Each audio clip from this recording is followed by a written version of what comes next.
성도님들, 오늘 우리가 보게 될 입다라는 사사는 참 특이합니다. 왜냐하면 입다에 대한 평가가 너무나도 극명하게 둘로 나뉘기 때문입니다. 좋게 평가하시는 분들은요, 엄청 좋게 보고요, 나쁘게 평가하시는 분들은 엄청 나쁘게 봅니다. 이 성경 전체를 봐도 이렇게 극명하게 평가가 나뉘는 사람이 또 있을까 싶습니다. 그런데요, 제가 이 양쪽이 주장하는 걸 가만히 보고 있으니 두 가지 관점 모두 다 일리가 있습니다. 그래서 입다에 대해서는 2주에 걸쳐서 한 번은 이제 좋게 평가하는 것을, 또 한 번은 나쁘게 평가하는 것을 볼 텐데요. 오늘은 먼저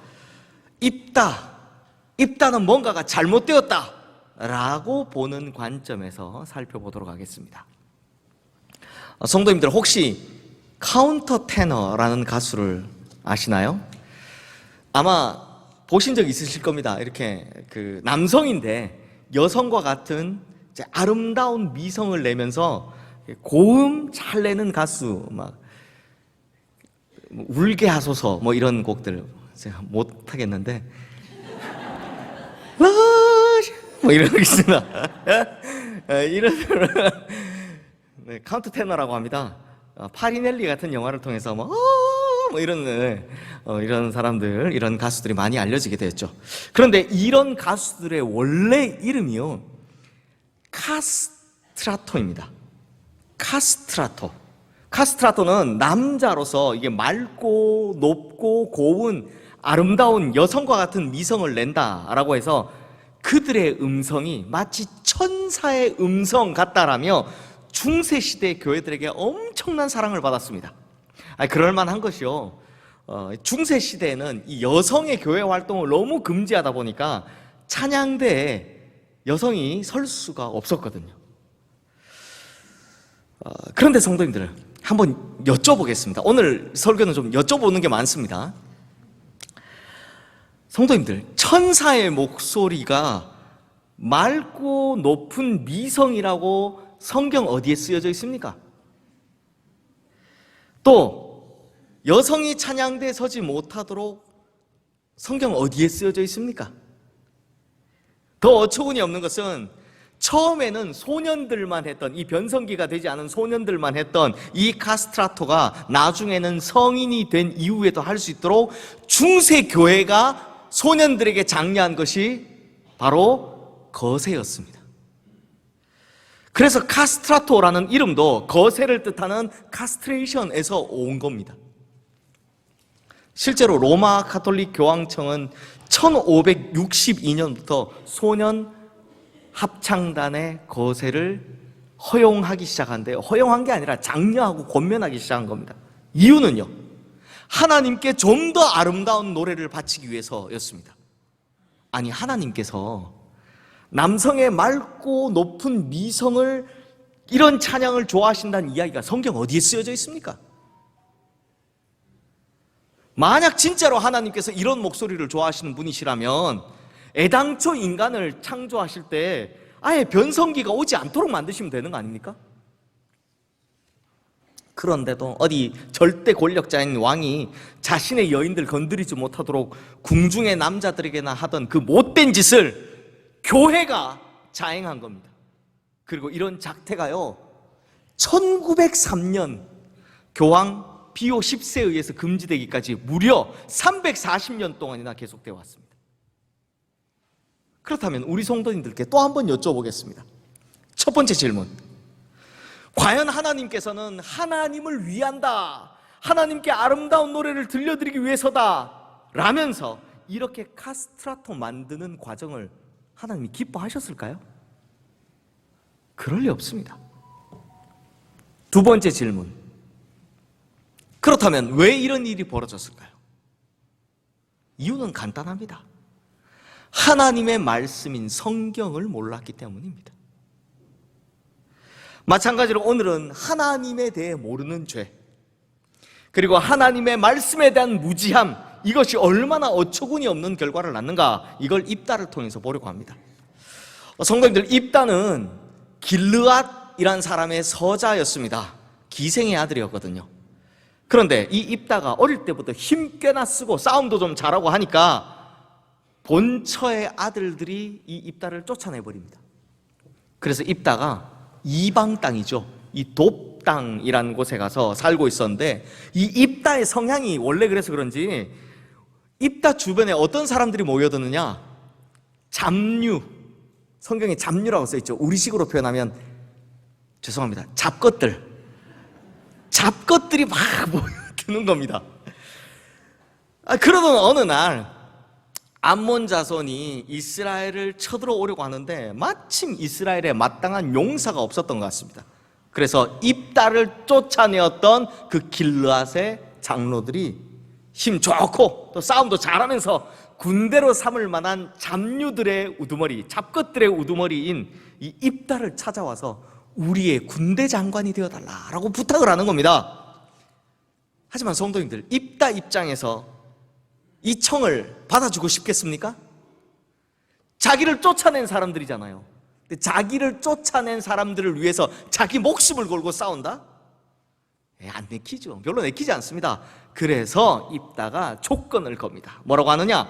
내가 암몬과의 전투에 나가서 이기면 내가, 그러니까 입다가 나를 내쫓은 너희들의 우두머리가 되게 해달라 라고 조건을 걸고 전쟁에 나가게 됩니다.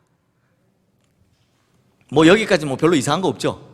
그럴만합니다. 그런데요, 막상 전쟁에 나가려는 입다가 출전하기 직전에 하나님 앞에서 진짜 이상한 소원을 하나 합니다. 그게 뭐냐? 오늘 보면 31절 말씀 우리 함께 읽어보겠습니다. 내가 암몬 자손에게서 평안히 돌아올 때 누구든지 내 진문에서 나와서 나를 영접하는 그는 여호와께 돌릴 것이니 내가 그를 번제물로 드리겠나이다 하니라. 이게 무슨 말입니까? 이제 전쟁에 나가는데 소원을 하는 겁니다. 뭐라고요? 하나님께서 나로 이 전쟁에서 이기게 하시면 내가 승전하고 돌아올 때 제일 먼저, 가장 먼저 나와서 나를 영접하는 그 사람을 내가 번제물로 바치겠습니다 라는 이런 이상한 소원을 한 겁니다. 이러고 전쟁에 나간 입다는요, 진짜로 암몬과의 전쟁에서 이기고 돌아옵니다.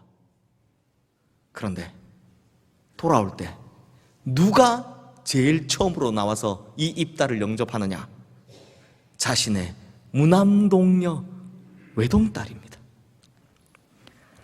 그러니 성도님들, 지금 입다는요, 승리하고 돌아온 이 기쁜 날, 자기가 한 그 이상한 소원 때문에 자신의 무남동녀 외동딸을 번제물로 바치게 된 겁니다.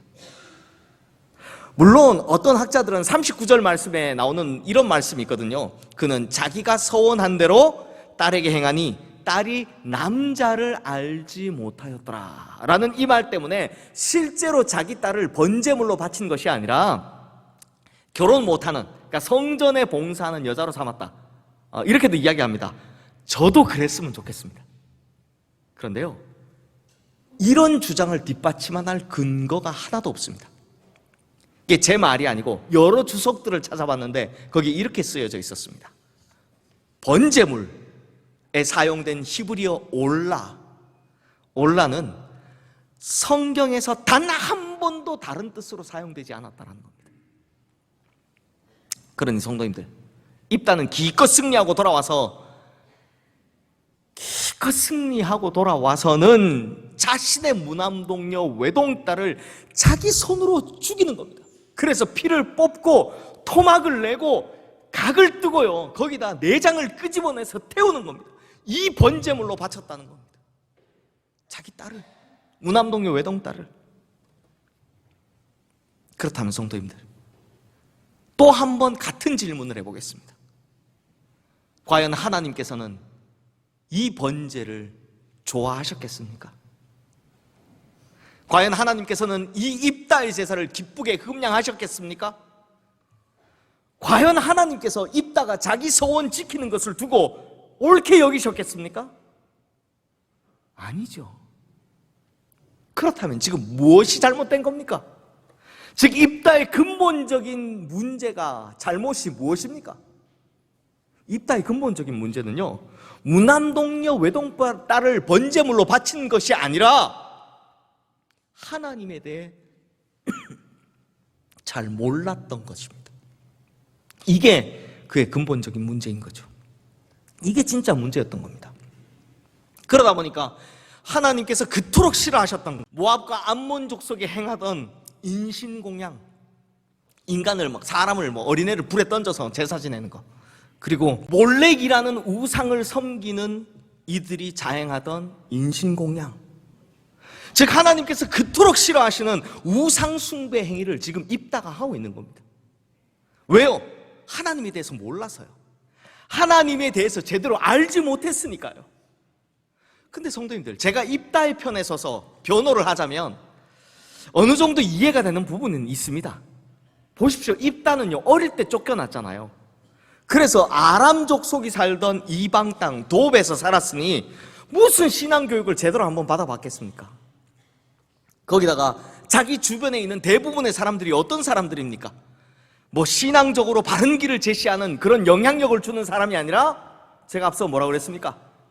잡류들, 잡것들이 많았으니 무슨 신앙교육을, 무슨 신앙의 영향력을 제대로 받았겠습니까?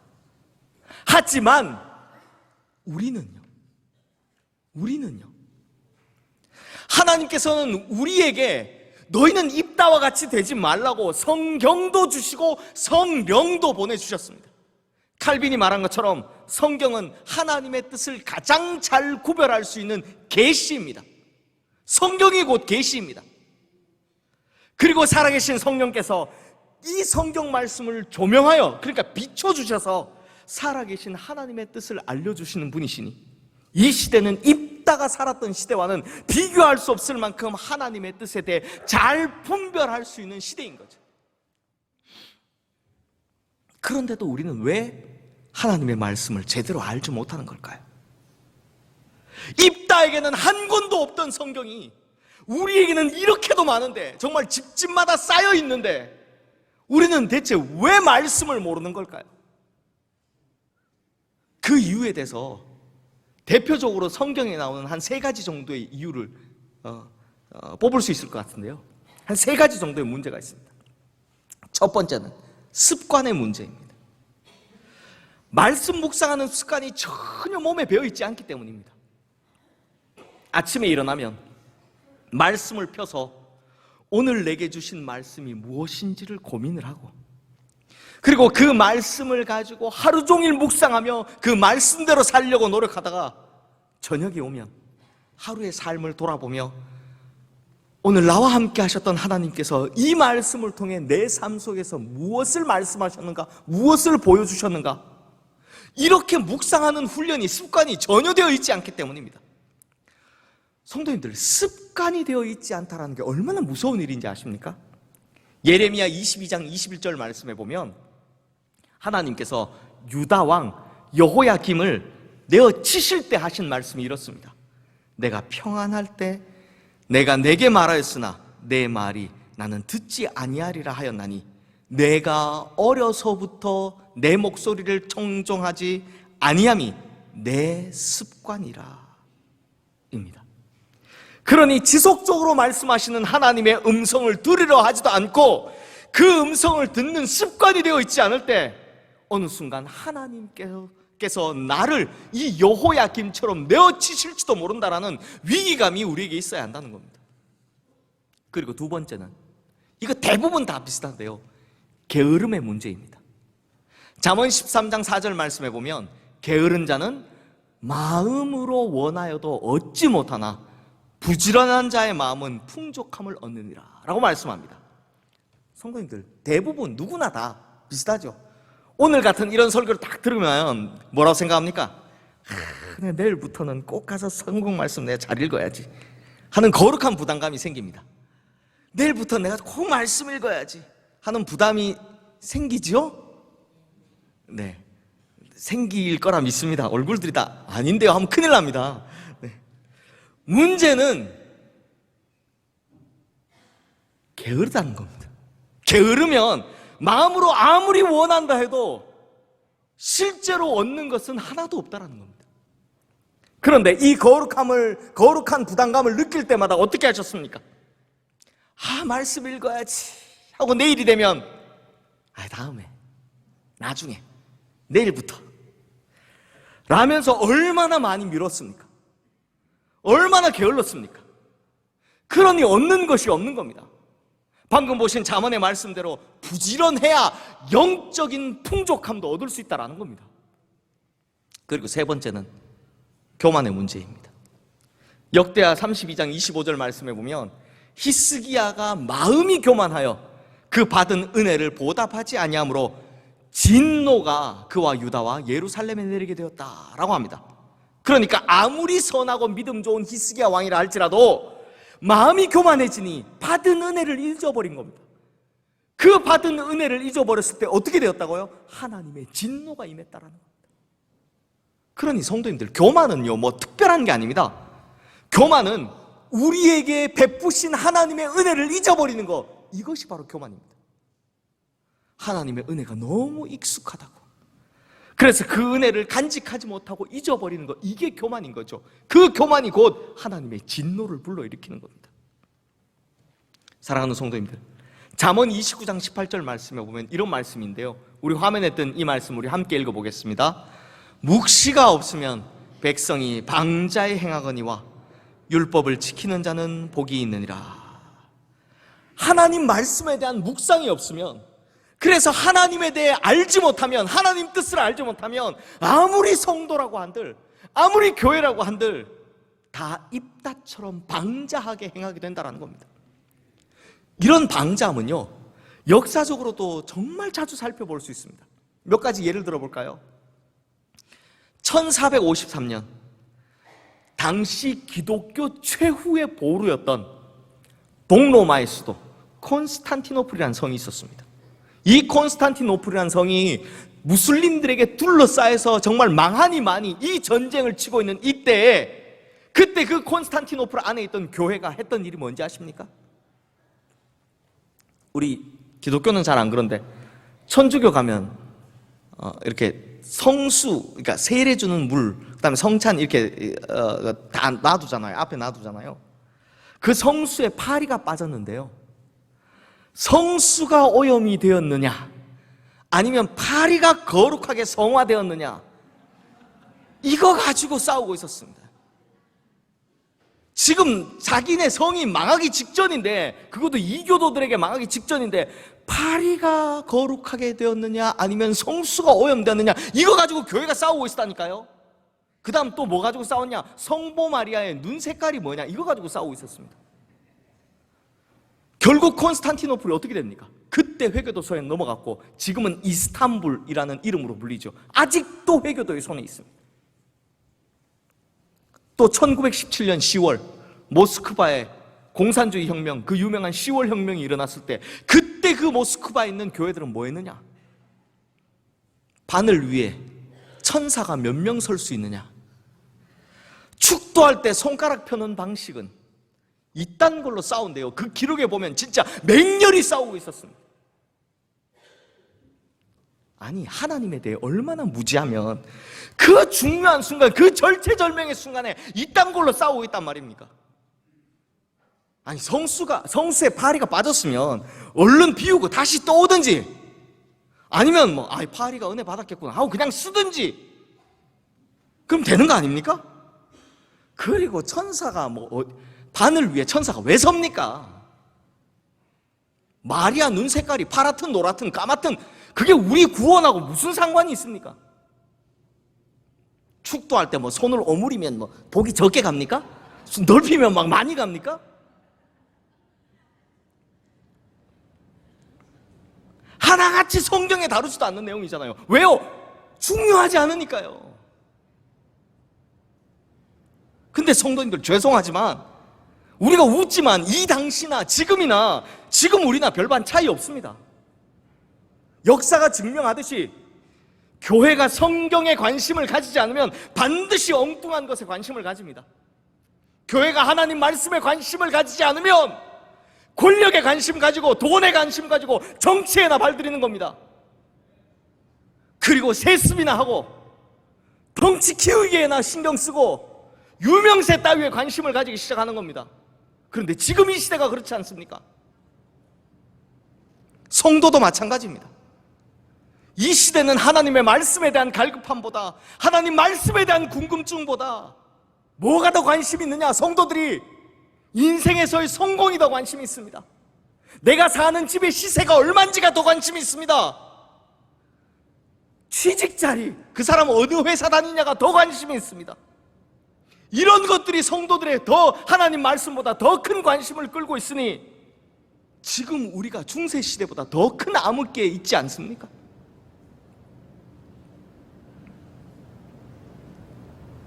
예를 하나 들어보겠습니다.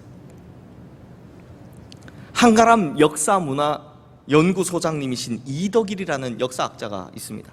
이분이 2004년에요 정약용과 그의 형제들이라는 책을 펴냈는데요, 그 책 내용 중에 정약용과 그의 형제들에 대한 한국 천주교의 태도라는 눈길을 끄는 부분이 있어서 제가 한번 소개해드리려 합니다.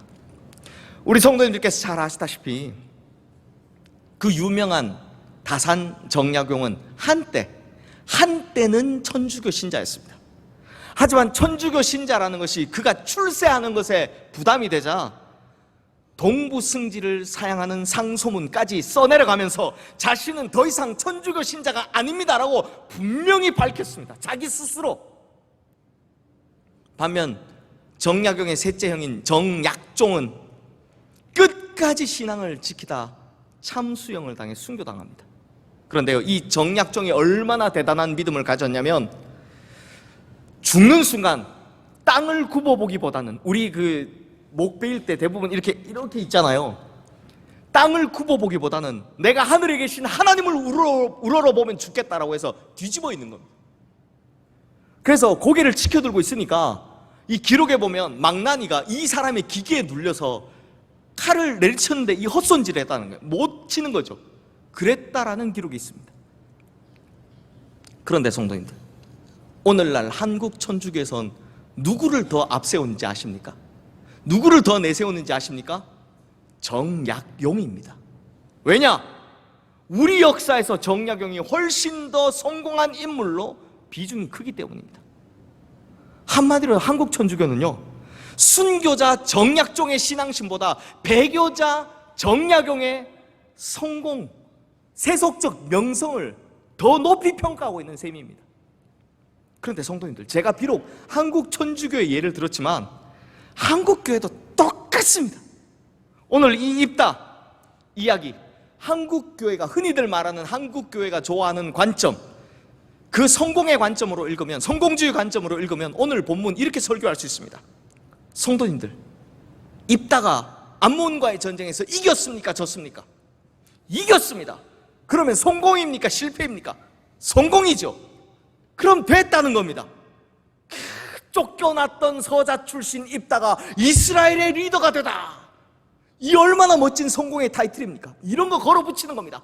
실패했던, 쫓겨났던 서자 입다, 이스라엘의 리더가 되다. 그러니 하나님께서 얼마나 큰 축복을 하신 겁니까? 이런 식으로 하는 거죠. 하지만 성도님들, 지금 성경이 이걸 맞다고 합니까? 틀렸다고 합니까? 지금 성경이 입다가 한 걸 보고 잘했다고 합니까? 잘못했다고 합니까? 답은 뻔하지 않습니까? 오히려 하나님을 제대로 알지 못한 죄인으로 치부하고 있습니다. 그런데도 왜 자꾸 우리는 이런 세상적 성공만 쫓아갈까요?